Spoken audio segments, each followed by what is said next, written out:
Здравствуйте, дорогие друзья! А давайте-ка сегодня напишем что-то яркое, красивое и немножко абстрактное. Вы можете повторять за мной, а можете пофантазировать самостоятельно.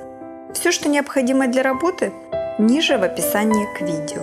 Итак, выделяем часик-полтора и поехали! Hello, dear friends! Let's draw something bright, beautiful and abstract today. You can repeat after me or you can create something beautiful abstract elements by yourself. Everything you need to work below in the description. Let's go!